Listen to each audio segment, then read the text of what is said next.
with that, speaking of amazing people, we have the amazing Rosemary who's just popping up. Here she is, a nurse of over 50 years. Big round of applause.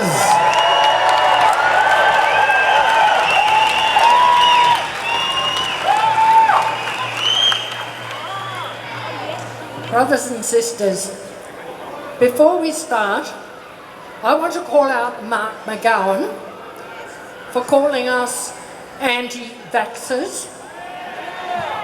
We are not anti-vaxxers. As a nurse, I had all the vaccinations that were required. I had my TB injection, my smallpox injection, one of each, I might tell you, and I've never had to have another one, and I've never had TB, and I've never had smallpox. What we're about, Mr. McGowan, is we are anti-mandatory medical treatments.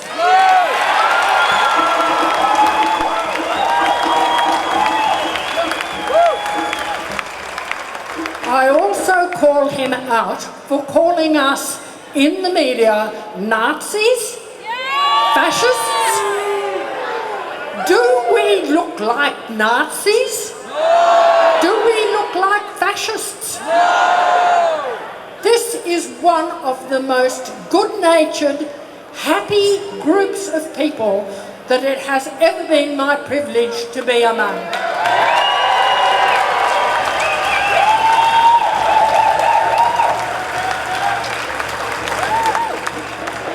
I am a registered nurse. I've been registered and worked as a nurse for 56 years in November.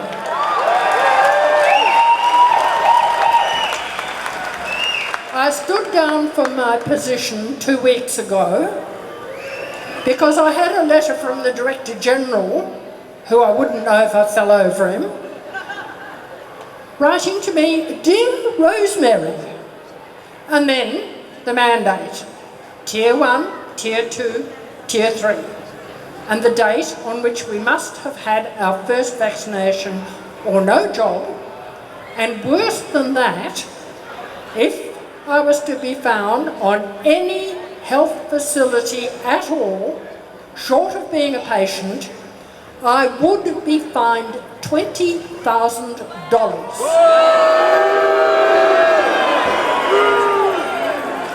Interestingly, there has been no communication at all from the CEO of my hospital or the Director of Nursing of my hospital, only from the hierarchy. Mr. McGowan knows very well he has no authority to mandate this medical treatment. I have been told on fairly good authority that he stood over the Director General of Health and ordered him to mandate it under the Public Health Act.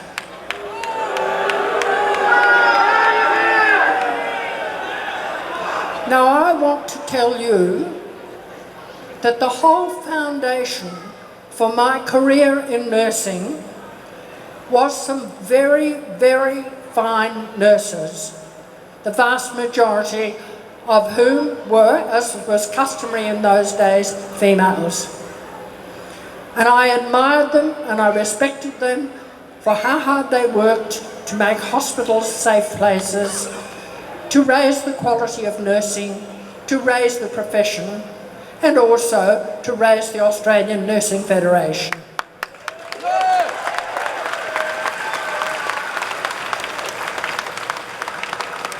If those nurses were alive today, I know we would not be in this situation. They would not tolerate it.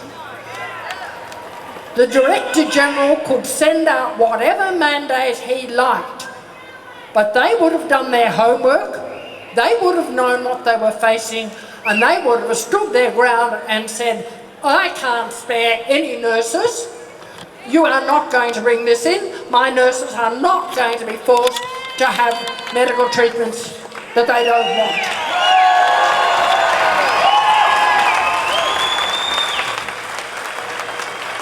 Sadly, those people are no longer with us, and I pray for their happy repose. The people that we've got now, who call themselves nurses, as directors of nursing and CEOs and things like that, are no more nurses than a dog. It's a very long time since they were near a bedside. They are political toys. They will do what the political bosses tell them to do. The state of health in this state, and I believe across Australia, is absolutely abysmal. All the choices are made on political grounds. They never use their brains. For instance, when my hospital was being rebuilt, some suburb, I said to somebody, I hope building with a view to the fact that suburbia is growing up here and is growing up over there, and in another few years we're not going to have the capacity. And guess what? The department. And half our problem in our hospitals today with ramping and all the things that other people get the blame for is because there are not sufficient beds, let alone sufficient staff, to look after the number of people who are sick. So on top of that, we get a mandate that you must be vaccinated by a certain date or you have no job. They can spare us. They don't need us. Well, why is it that I keep getting messages all the time, am I available for this shift, that shift and the other shift?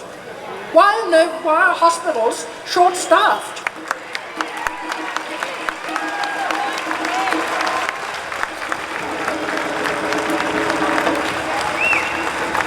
Was I any less safe to be looking after patients on Friday the 1st of October as I was on Thursday the 30th of September? As I heard a general practitioner say recently, this is not science. And Dr. Judy said the same thing. Science is open. Science is talking about things, discussing, disagreeing, changing your viewpoint, making adjustments. As health professionals, we're not allowed to talk about it.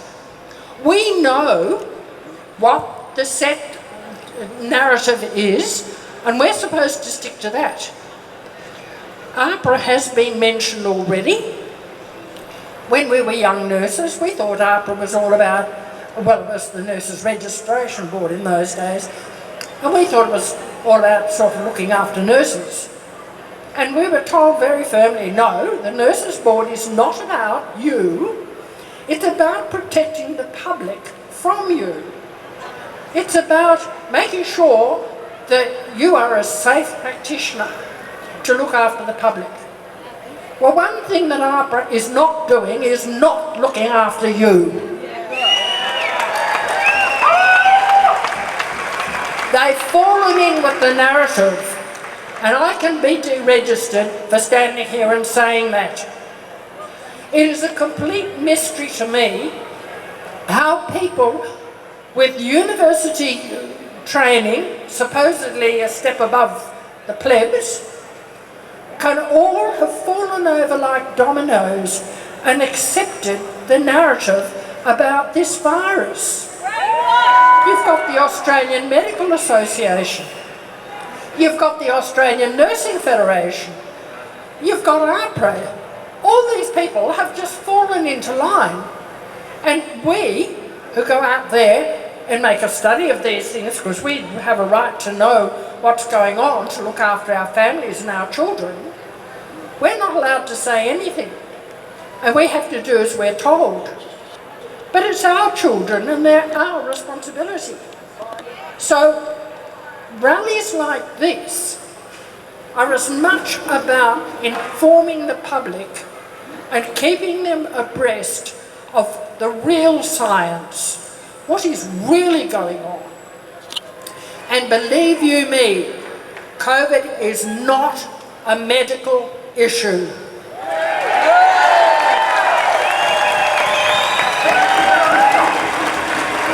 Oh, thank you, Rosemary. Ladies and gentlemen, give her a huge round of applause. COVID is a political issue, and I venture to say a spiritual issue.